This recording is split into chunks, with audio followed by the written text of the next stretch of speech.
to Marisa for a nice introduction. Yes, I've been working here at KIMEP for 4 years, and I'm very happy to be participating in this. As you heard from my resume, my background is in the arts and the humanities. I'm not a social scientist or a political scientist, so I can't offer you too much expertise along those lines. However, I feel that we have an occasion here for making a bit of a plea for the arts and the humanities, because we're at KIMEP as a university now, and the university needs to open up its fields of inquiry beyond business and social science and into things like art, history, literature, and so on. So I feel that I can contribute some sort of keynote ideas from the perspective of the arts and the humanities by introducing you, some of you, to this film from 50 years ago called Dr. Strangelove, or How I Learned to Stop Worrying About the Bomb, the original title of the film. And I think that if I do a good job of explaining the film to you, you'll see that it's quite relevant to our modern times, despite the fact that it was made 50 years ago. It was one of my father's favorite movies. It was made the year I was born, and it was something that went with him throughout his Cold War career, and that is still quite fresh and relevant today. I have a subtitle, subtitle. Can you click it, Nargiza? And I'll show it to you, which is How a 50-Year-Old Movie Can Help You to Understand What's Going On. Now, for some of you who have not seen this movie, I hope this will be a nice introduction. For those of you who have seen it, I hope I can show you something new about the movie that will show you just exactly how relevant it still is today. Okay, so Nargiza, let's go ahead. All right, so the original subtitle of this movie, it came out in 1964. It was made sometime after the Cuban Missile Crisis, which happened in 1962. It came out in the winter of 1964. And the original subtitle was How I Learned to Stop Worrying About the Bomb. So you might ask yourself, when you see this movie, this is a comedy. Is this a comedy? Is it possible that this is a comedy? It was one of several movies that were inspired by the Cuban Missile Crisis in 1962, but it was the only movie that decided to take this as an occasion for comedy. Normally they call it black comedy, but to be strictly defining, it's actually a farce, and it's a very good example of farce. It has a whole bunch of elements of farce in it. Now, you might ask Stanley Kubrick, if you've heard of Stanley Kubrick, you know he's one of the great directors of the 20th century. You might ask him, why did you decide to make a farce about nuclear war? This is a quote which I happened to find on Wikipedia, but I've read it in other sources. He said basically this: my idea of doing this as a nightmare comedy came in the early weeks of working on the screenplay. I found that in trying to imagine the scenes of my movie fully, I had to keep leaving out of it things which were either absurd or paradoxical in order to keep it from being funny. And these things seem to me to be close to the heart of the scenes in question. So let me just introduce you if you haven't seen the film. Can I take a quick survey? How many people have seen the movie before? I've seen it, yeah? Okay, most of the young generation, a few of the young generation have, but quite a few have not seen it. Okay, so for you this will be somewhat new, but I'll give you a quick introduction to the film and what it's about. Okay, can we see the next slide? All right, so if you know something about the United States of 50 years ago, the Kennedy era, basically, you will be able to recognize in this film quite a few political figures from that time. The film is clearly making fun of these people and parodying them in the way that we might make fun of somebody like Barack Obama today, or somebody like Mitt Romney or someone like that. One of the characters in the film is an American general who goes insane and launches a nuclear attack on the Soviet Union. And this character, if you know American politics from the early 1960s, was very clearly modeled on someone named Edwin Walker, who was a right-wing general in the Pentagon and who had very strong anti-communist ideas to the point of actually being something of a fanatic. Edwin Walker has a couple of interesting claims to fame. We believe that Lee Harvey Oswald, the assassin of John Kennedy, actually tried to assassinate Edwin Walker first, that he took a shot at Edwin Walker a few months before he successfully killed John Kennedy. Or we don't know that for sure, it's just kind of interesting. But the main character, one of the main characters in Dr. Strangelove is an American general who's gone insane, and he's clearly modeled on Edwin Walker, if you know that era. There are some other characters in the film who are very much recognizable if you know American politics from the 60s. One of them is the American president in the film. This was played by Peter Sellers, who played 3 roles in the film altogether. Peter Sellers, if you don't know him, was one of the great comedians of British comedians of the 20th century. He played 3 different roles in the film, which is typical of a farce, where you have one actor playing multiple roles. And one of the roles was the United States president. If you know American politics from around the year 1960, you can see pretty clearly that he's a parody of presidential candidate Adlai Stevenson. Adlai Stevenson was kind of like anti-Edwin Walker. He was a lefty who was very, very much on the left side of the American political discourse. And in the 60s, he was often accused of internationalism and conspiring with the communists and so on, because he was very active in the United Nations. So there are 2 parodies in the film we've seen already, where we are parodying the right wing of American political discourse in the 1960s, and this is a parody basically of the left wing of American discourse in the 1960s. There's a funny scene, I found a GIF for it. If we have time, I can maybe show it to you. It's one of the funniest scenes in the movie, where the American president has to call the Soviet premier on the hotline and announce the rather difficult news that the United States has launched a nuclear attack against the Soviet Union. You would think it would be a serious scene, but it's very, very funny. Okay, and I'll show you one other figure that comes from the news of headlines of that time, and that is Dr. Strangelove himself, the title character. He comes into the movie only at the very end, and is also played by Peter Sellers. He's actually something of a compendium of various characters, but one of the most recognizable in this case would be Wernher von Braun, who was the head of the American missile program, the American space program, actually, the rocket program. And Wernher von Braun, however, had some previous employers, which we can see in the next slide. Yes, he was actually once the head of the Nazi missile program and was brought to the U.S. in the 1950s as part of the United States' effort to recruit the best rocket scientists from the Nazis. So as I like to say, there's always a job opportunity out there for you. Students, seniors, keep that in mind. So these are all people who, if you know American politics and society from the 1960s, you'll recognize in the film. They're all familiar figures from that era and from the politics of that time. There's a parody in the movie of left-wing rhetoric. There's a parody of right-wing rhetoric. And in this case, especially with Wernher von Braun, maybe we can go back to the previous slide. Can we go back to the previous slide? With Wernher von Braun, there's very much a parody of the rhetoric of mutually assured destruction. The mutually assured destruction was the nuclear theory of the time that said that if we just build enough nuclear bombs equal to the number that the Soviet Union has, then we can both be assured that if one of us attacks first, the other will be able to attack with overwhelming force and completely annihilate them. There was all sorts of strange, absurd, paradoxical things going on about this in this kind of rhetoric. One of them was a discussion of a certain thing called the cobalt-thorium bomb, which would be a nuclear hydrogen bomb coated with other hydrogen bombs, so that if you detonated it, it would send enough radioactivity into the atmosphere to destroy all human life on Earth.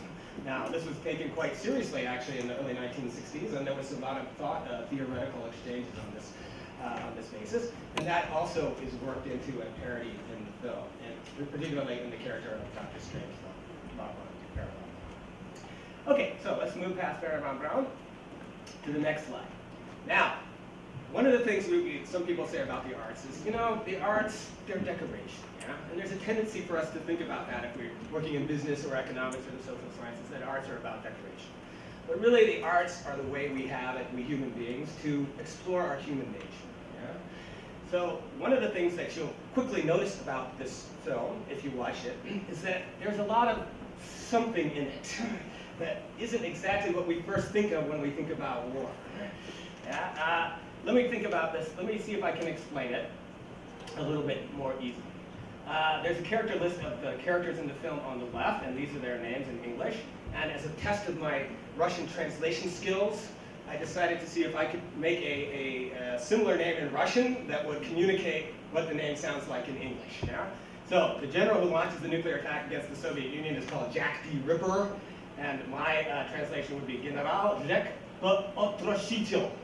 Does it work? Potrashitelь, yeah? Zhek Potrashitelь, yeah? The one who, the president's name is Merkin Muffley. I was a little bit unsure about this. This is, by the way, the R-rated part of the presentation. But I think a good Russian translation might be President Mokhnat Muftin. Does it work? Maybe. All right, how about Dr. Chudnoloubov? Chudnoloubov? Sound good? Yeah. How about Kapitan Lev Mandragora? Lev Mandragora. Yeah. Mandrake is an aphrodisiac. How about General Olen Samets Nabuchshinovich? Nabuchshinovich? Does that work? How about Mayor T.J. King Kong? King Kong? How about Premier Dmitry Potselyvazat? Potselyvazat. That's my guess. And then finally, Sovietsky Posol Alexei Desatsky. Okay, can you hit the button?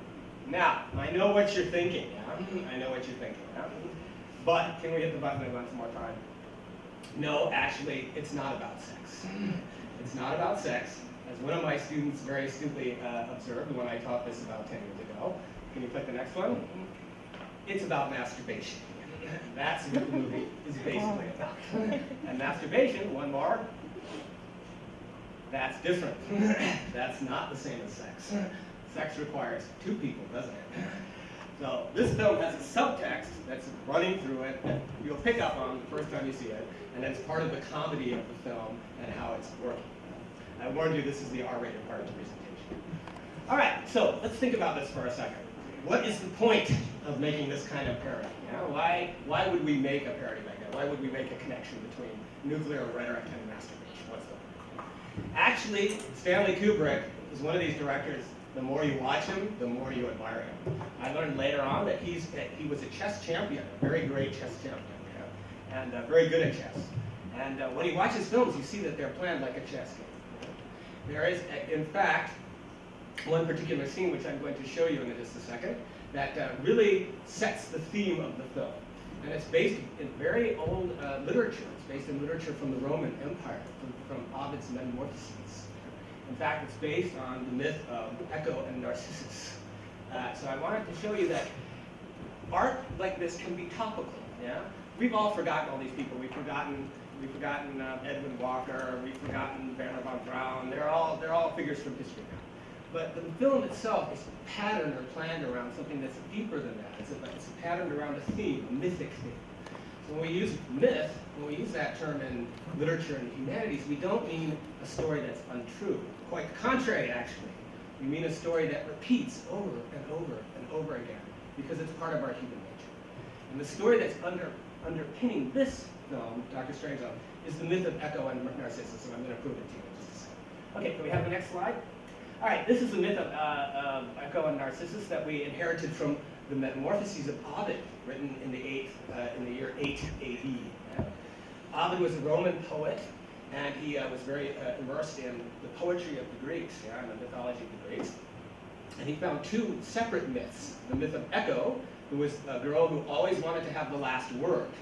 She was punished by the gods by only being able to repeat the last few words of what someone had just said, what someone had just said, what someone had just said, what someone had just said.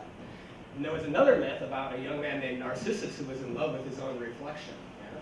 And he never looked at anybody else except his own reflection, especially in the water. Well, Ovid had the genius to realize that these two myths are linked. Yeah? And in his Ovids and his Metamorphoses, he put them together for the first time into one story. Yeah? And that's the myth of Echo and Narcissus. Ever since then, those two myths have been linked. So I'll just read it through you for you quickly. The nymph Echo could not remain silent if someone else spoke, nor could she herself speak first. She saw Narcissus, fell in love with him, yeah? But her powers of speech were as limited as they are now. She could only reply with the last word of whatever was said to her.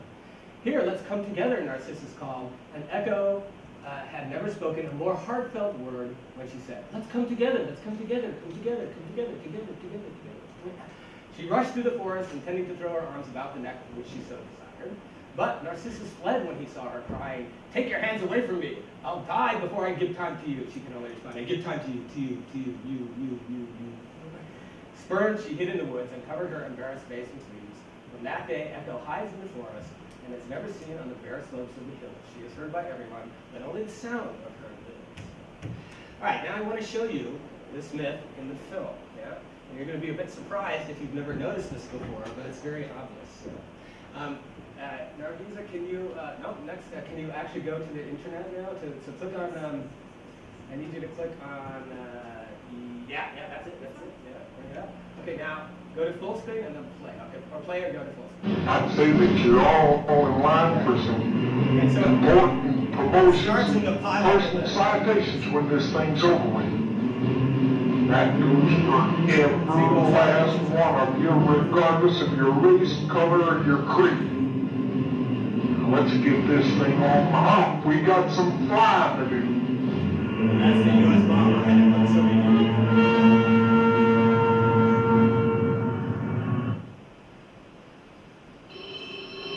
First thing you notice are mirrors everywhere. Mark, should I get it? Yeah, you have to. Can you pause it for just a sec? Can you pause it for just a minute? So I forgot to mention something very important. This is the only scene in the movie with a woman in it. It's the only scene in the whole movie with a woman in it. Every other scene is all male all the time. So this scene stands out immediately for that fact. Okay, now I got it. Hello? Oh yes, General Turgidson is here, but I'm afraid he can't come to the phone at the moment. Well, this is his secretary, Miss Scott. Freddie, how are you? Fine, and you? Oh, we were just catching up on some of the General's paperwork. Well, no, Freddie, he's very tied up at the moment. I'm afraid he can't come to the phone. Oh, just a minute. General Turgidson, a Colonel Puntridge calling. Tell him to call back. Freddie, the General says could you call back in a minute or two? Oh, he says it can't wait. Find out what he wants. Freddie, the thing is, the General is in the powder room right now. Could you tell me what it's about? Just a second. Apparently they monitored a transmission about 8 minutes ago from Burleson Air Force Base. Right. It was directed to the 843rd Bomb Wing on airborne alert. It decoded as wing attack, plan R. Tell him to call, what's his name? Base Commander Reuckert. I have to think of everything on it. The General suggests you call General Reuckert, the 843rd Base Commander. Oh. All communications are dead. Ball. Tell him to do it himself. Betty, the General asks if you could possibly try again yourself. I see. He says he's tried personally several times, but everything is dead. Even the normal phone lines are shut down.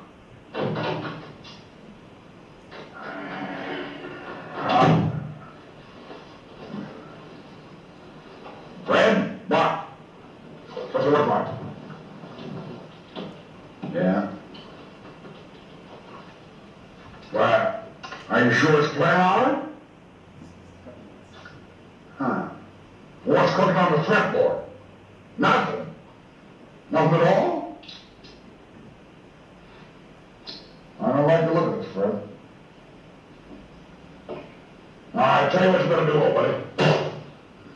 You better get Elmo and Charlie at last and bump everything up to condition red and stand by the blower. I'll get back to you.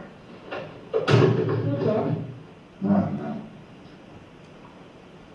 Where's my shorts? On the floor. Where are you going?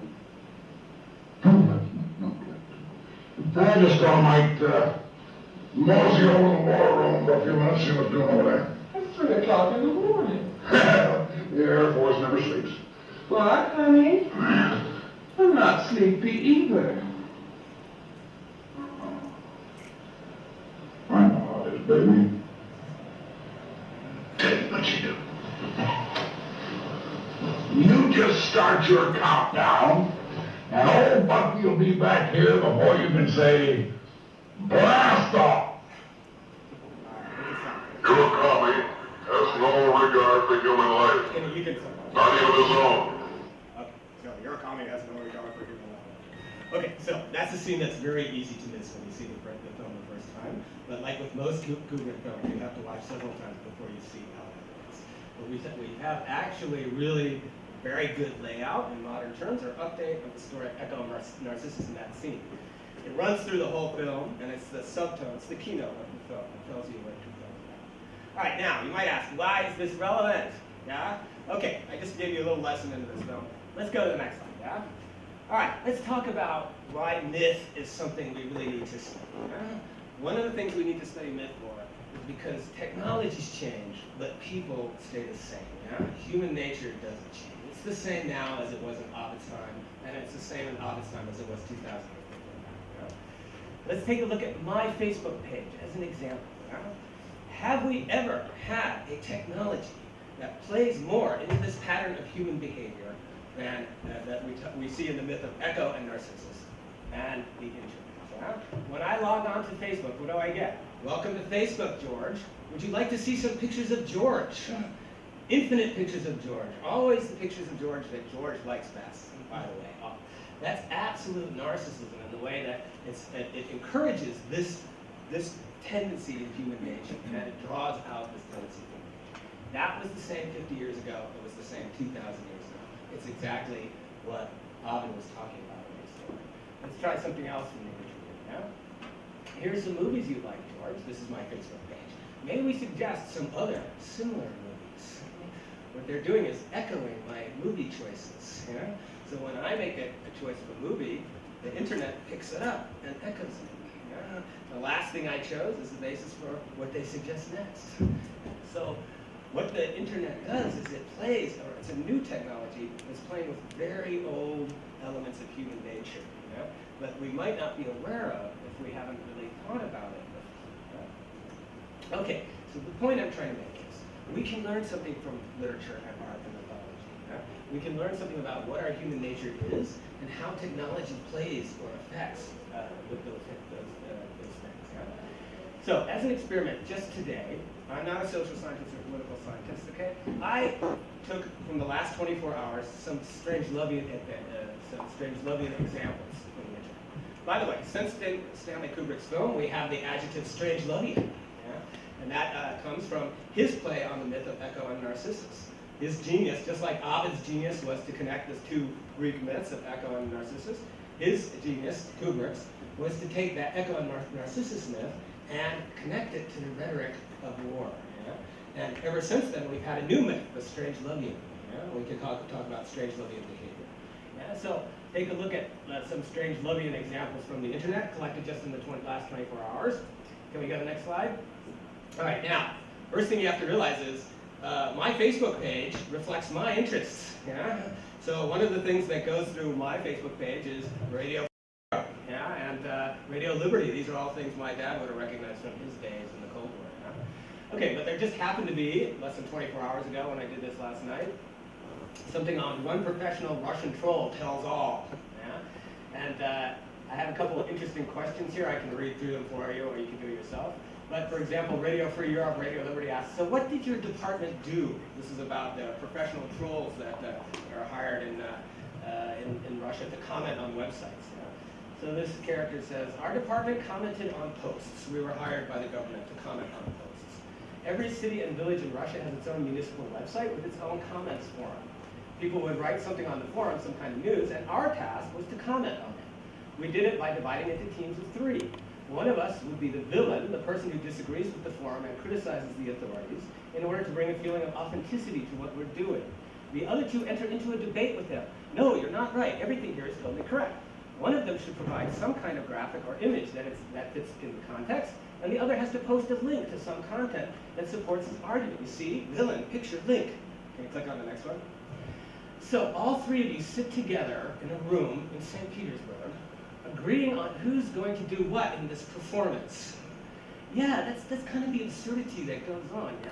We don't talk too much because everyone is busy. A single comment isn't supposed to be less than 200 characters. You have to just sit there and type endlessly. We don't talk because we can't see ourselves. We can see ourselves what the others are writing, but in fact, you don't even have to really read it because it's all nonsense. The news gets written, someone else comments on it, but I think real people don't bother reading any of it at all.